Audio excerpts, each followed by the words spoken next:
এক দুই তিন চার পাঁচ ছয় সাত, মানে একটা হাতের মধ্যে 7টা আঙুল। ও আমার সাথে মোসাফা করতে আসছে, তা মোসাফা করতে যে মানে হাত মিলতেছে না আমার না সত্য, মানে এক হাত দেশে আমার কাছে মনে হচ্ছে কি দুই হাত নাকি।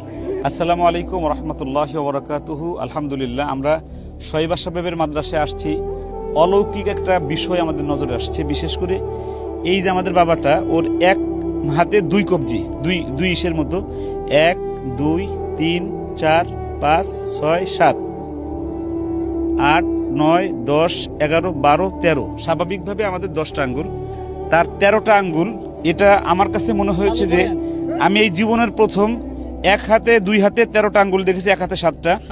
এ বিষয়ে একটু তাফসির শুনতে চাই আমাদের জুবাইরের কাছে। আগে যে তুমি একটা তাফসিরের কথা বলেছো, ওই তাফসিরটা একটু ছোট করে একটু বলো। ছোট করে বলতে চাই যে কুল্লা শাইইন আহসাইনাহু ফি ইমামিম মুবিন আই ফি কিতাবিম মুবিন। জুবাইর আহমদ আনসারী রাহমাতুল্লাহ একটা তাফসির করছিলেন, সেই তাফসিরের মানে ইয়াটা আজকে তাকে দেখে বুঝতে পারলাম যে যখন কোনো বান্দাকে ফেরেশতাদের মাধ্যমে আল্লাহ পাক তার রূপরেখাটা তৈরি করেন, তখন ফেরেশতা জিজ্ঞাসা করে আল্লাহ তাকে কিভাবে তৈরি করবো। তখন আল্লাহ লৌহ মাহফুজে 50,000 বছর আগে সে আকৃতি ধারণ করানো আছে, তার ছবি আছে।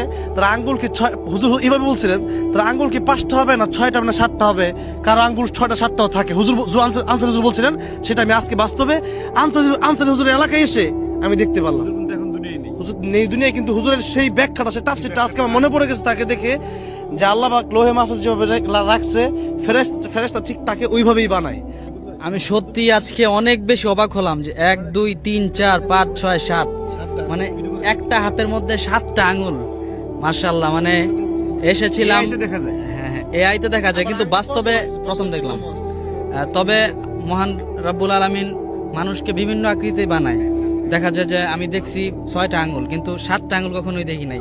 আজকে আমাদের সকলের প্রিয় শেখ শোয়েব আহমদ আশরাফি হাফিজাল্লাহ, ওনার মাদ্রাসায় এসে এমন একটা মানে অদ্ভুত একটা বিষয় দেখলাম। মাশাআল্লাহ, সত্যি আল্লাহ তাআলার শুকরিয়া আদায় করি, মানে নতুন একটা বিষয়। আমি আরেকটা বিষয় একটু, এখানে শোয়েব সাহেব আছে, আরো আমাদের গাজী ইয়াকুব আল ওসমানী সাহেব আছেন আমাদের সাথে। আমি শোয়েবের মাদ্রাসার ছাত্র, ওনার চোখে পড়ে নাই, আমার চোখে পড়ছে। ও আমার সাথে মোসাফা করতে আসছে, তা মোসাফা করতে যে মানে হাত মিলতেছে না আমার না সত্য, মানে এক হাত দেশে আমার কাছে মনে হচ্ছে কি দুই হাত নাকি। পরে আমি ধরে দেখি না দুই হাত না, একই হাত, কিন্তু আঙ্গুল বেশি। তো আমি আল্লাহর কাছে আসলে আল্লাহ আমাদেরকে কত সুন্দর করে বানিয়েছেন, আমার এই বাবাটাকে একটু বেশি আঙ্গুল দিয়ে আল্লাহ রাব্বুল আলামিন বানিয়েছেন। এটা আল্লাহর নিশ্চয়ই এর মধ্যে কোনো হিকমত আছে। আমি দোস্তর মাদ্রাসার ছাত্র শোয়েব আশরাফি সাহেব, তোমার আজকে দোস্ত আমরা যে